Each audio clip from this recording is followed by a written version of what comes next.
Sure. You see where the lens is?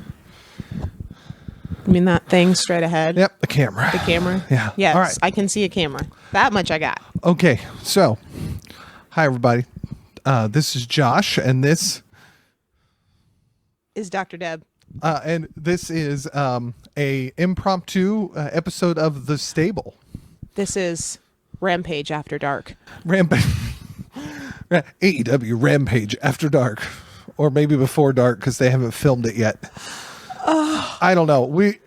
To be honest with you, we just got done watching the initial August 13th episode of AEW Rampage, the debut episode, and wow, what a way to kick things off! Especially the week before they're going to go to the United Center. They still pulled some pretty interesting things off. So we just wanted to take a moment and give some humorous opinions and talk about the show, talk about what happened, and kind of go from there. Mainly because she was laughing at me about some of the humorous things I was saying. So We were both very tired. it's true. So Apparently my voice is turning into a frog. And at this moment, there is no filter. So what we were saying was just, I think, accurate, and yet just not with our typical, let's kind of gloss this, or like, no, we were just letting it fly. And I was like, this is what people might find entertaining, because there's just no filter. This is what I see, and I'm just calling it like I see it. I mean, we're still going to try to be family friendly, but right. There wasn't a lot of cuss words. It was just more silliness, yes. I guess. So with that said, tonight's episode of AEW Rampage kicked off with the Impact World Championship on the line between Christian Cage, undefeated since his debut in AEW, and the current Impact Wrestling World Champion, AAA Mega Champion, and AEW World Champion, the wrestling god that is Kenny Omega. And wow, what an opener. I told Deb when we got done with this, and said this is one of those defining moments where age apparently does not matter. I don't know off the top of my head how old Christian is, and I know that Kenny is in his mid-30s, I believe, maybe late 30s. My phone's over there, so I don't know. Right. Sorry. Again, it's after dark. But man, you wouldn't have known it. And the crowd was into this. Oh, I was going to say, they started off, the fact they started off with that match, I mean, you can tell they were going for all the energy at the beginning. It's flipping Kenny Omega. He can make anybody look good. He can make anything look good. I have said he could fight a stump and make the stump look great. It's true. So it was fantastic. And Christian has got way more skill than a stump. So it was fantastic and completely unexpected. Spoiler alert.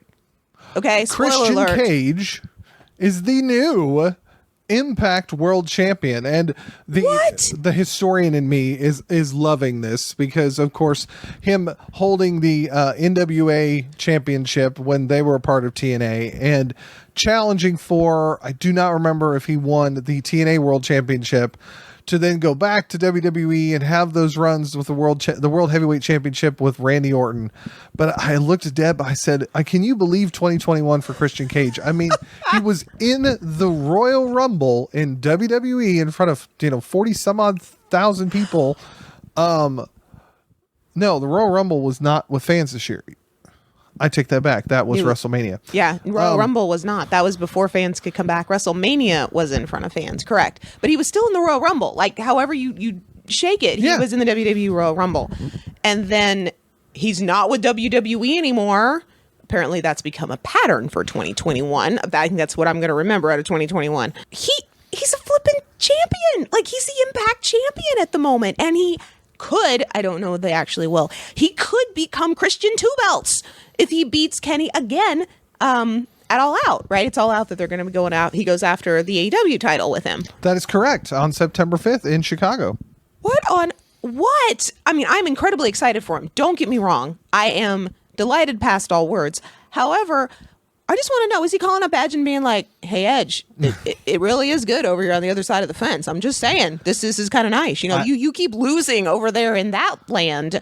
Let me tell you about the land of fantasy and the land of dreams where they all come true, or something equally dramatic and silly. I'm sure that there was a nice congratulatory conversation between I'm sure. Edge and Christian. I'm sure there was evening. nothing said at all. No snide remarks. No snarkiness. I'm sure it was absolutely even keel. That's because you're taking care of all the side comments for everyone, my dear. Well, This is After Dark.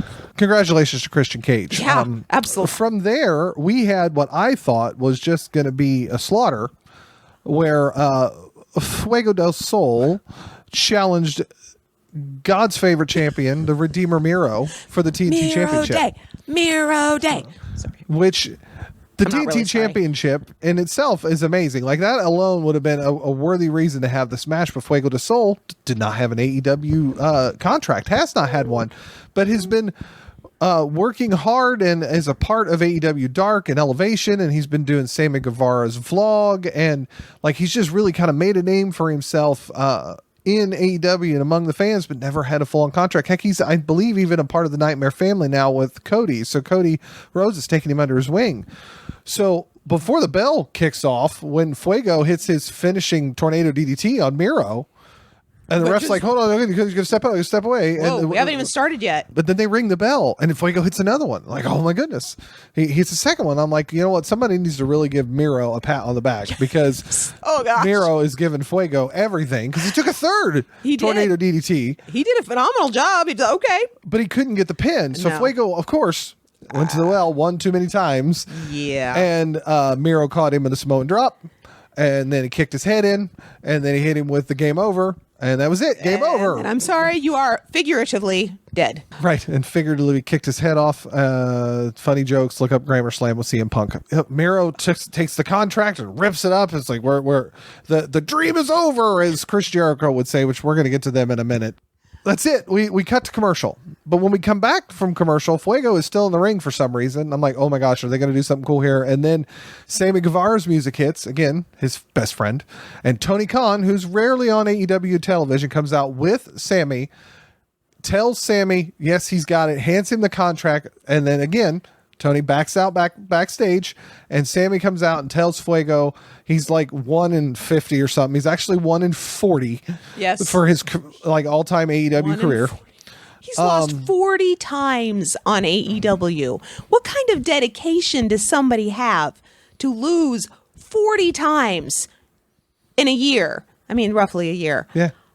That is ridiculous. You have got somebody there who has got so much love for the sport, so much love for the fans that are wanting to see him, because the fans were there. They were behind him. But I was like, oh my gosh, this is the kind of person you want to hire, the one who's going to be this dedicated to the product and this dedicated to a story that's going to go this far. This is a 1-year story, let alone the stories that he could continue to tell. Mm-hmm. And that's exactly what they did. They offered him a contract.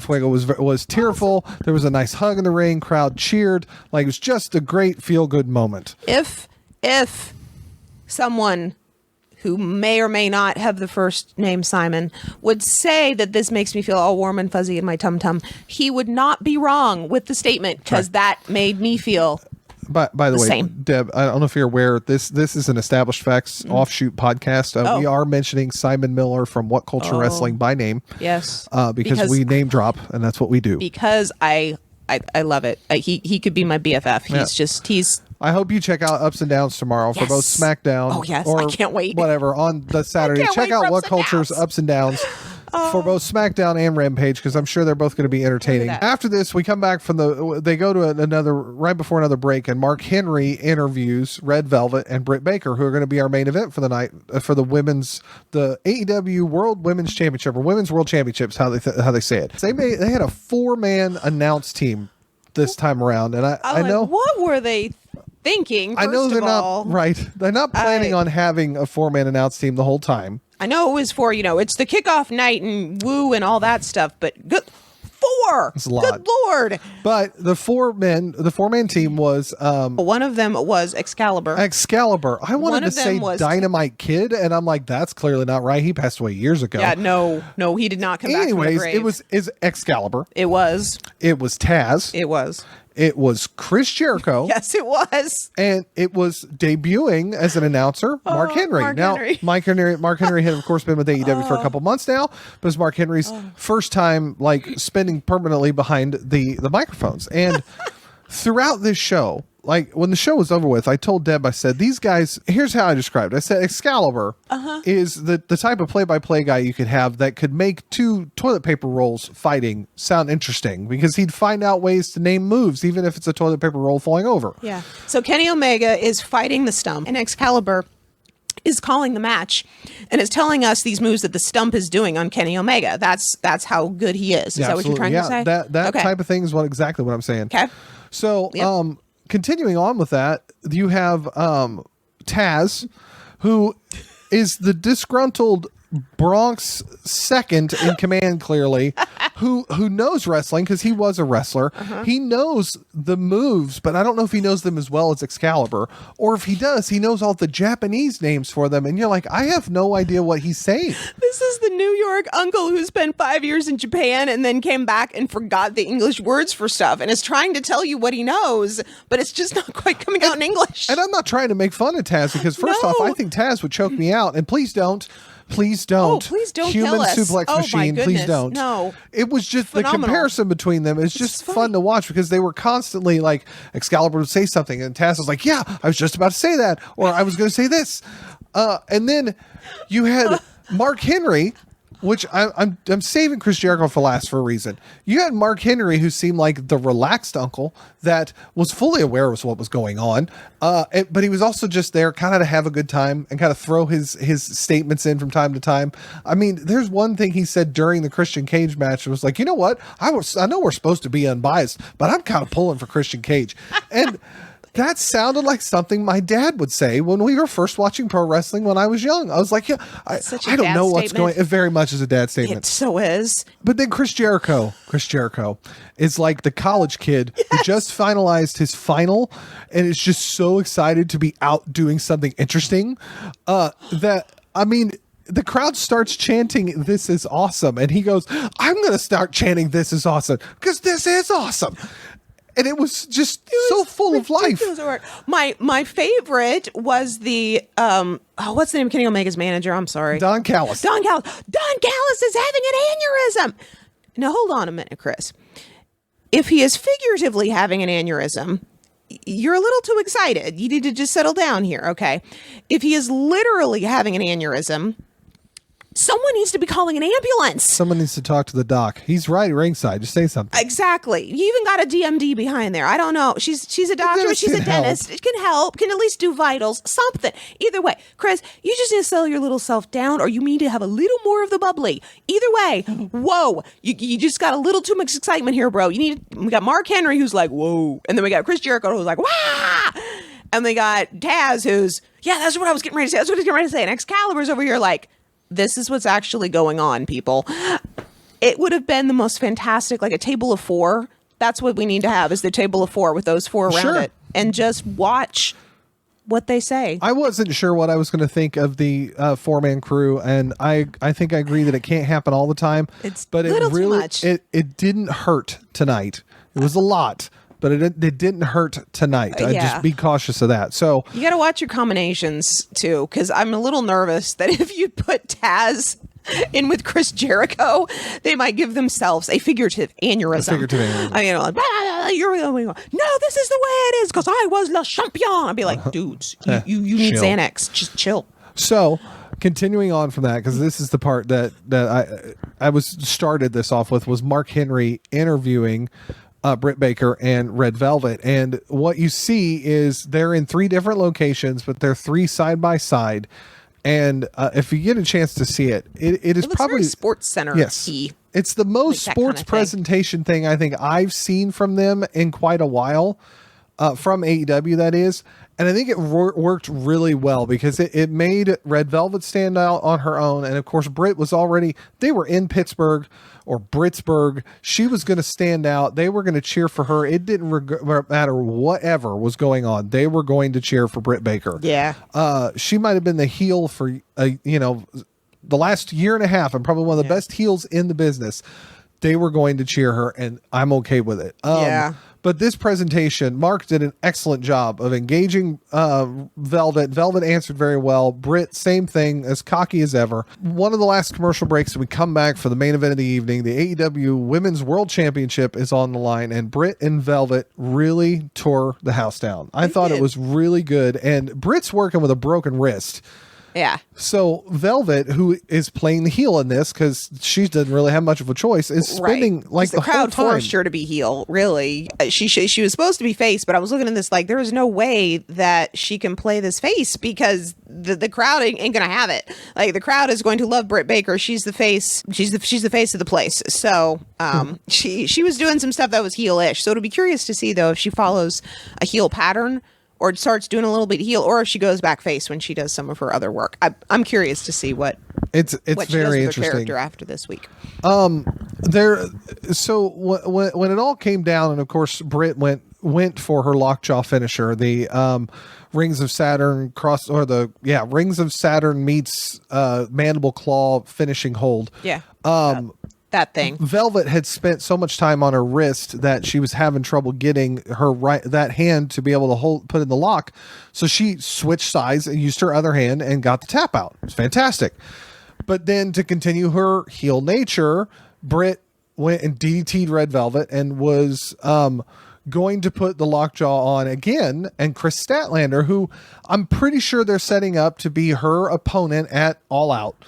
Because I think Chris has been undefeated since she's returned. It feels like she could, that she'd be the number one contender. And she beat Nyla Rose last week. Okay, so well then that would. It kind of, it puts Chris on a pedestal to be ready for that. Yeah. But then Jamie Heinen, I think I wrote down her name wrong. It's not Heenan, right? No, it's not. It's not a connection to the Heenan family. Because I heard it and for a second thought, what? Because I didn't remember her. I'm sorry. I don't remember her either, but apparently she was a part of AEW. Watch What Culture. They will probably remember her a heck of a lot better.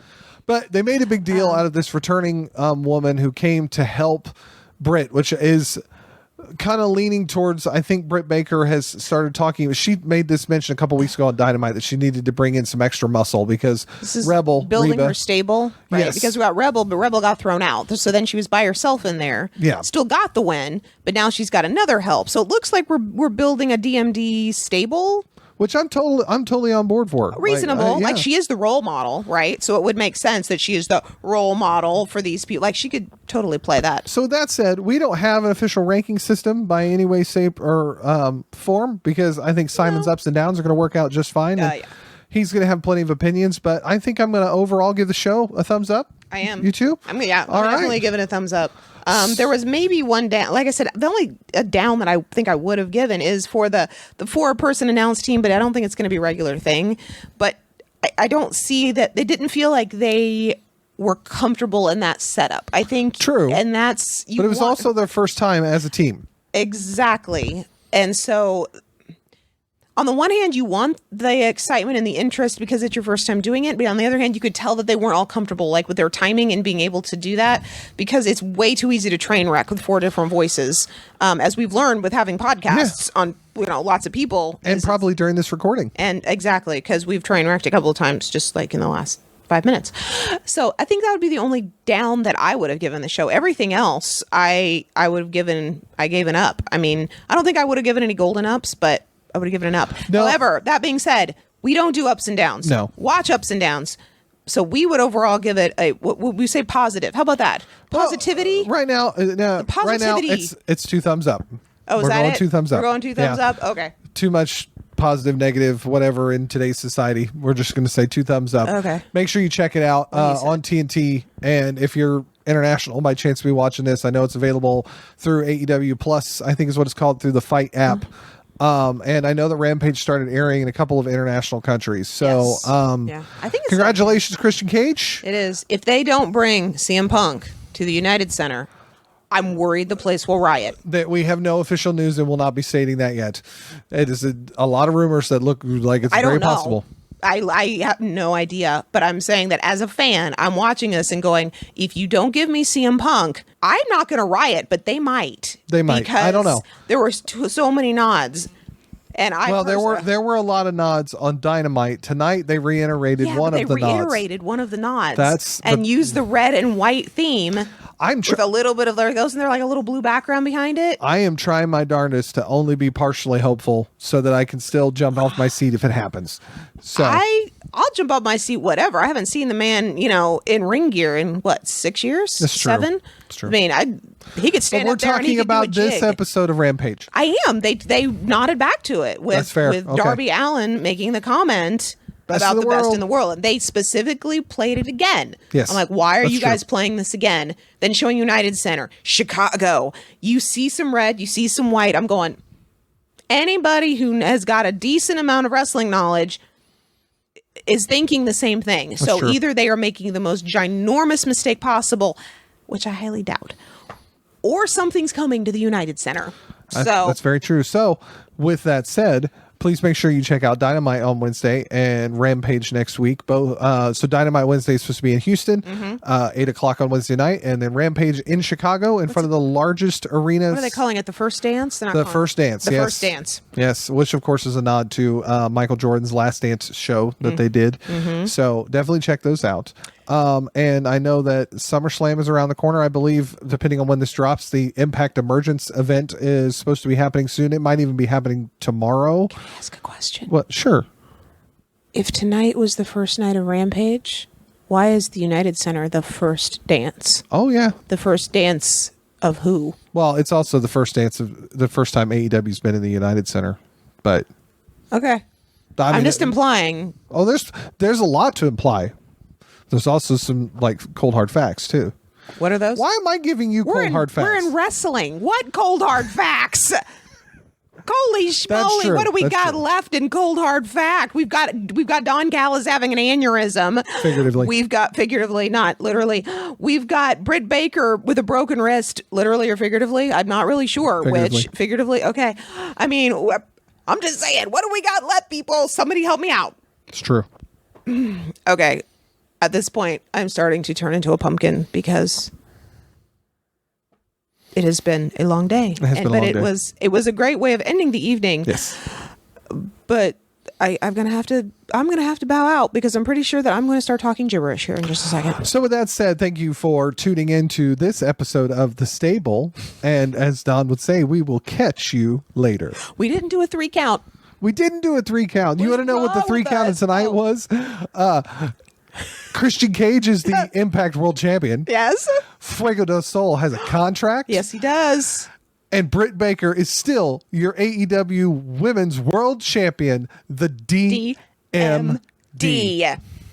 Catch you later. Bye.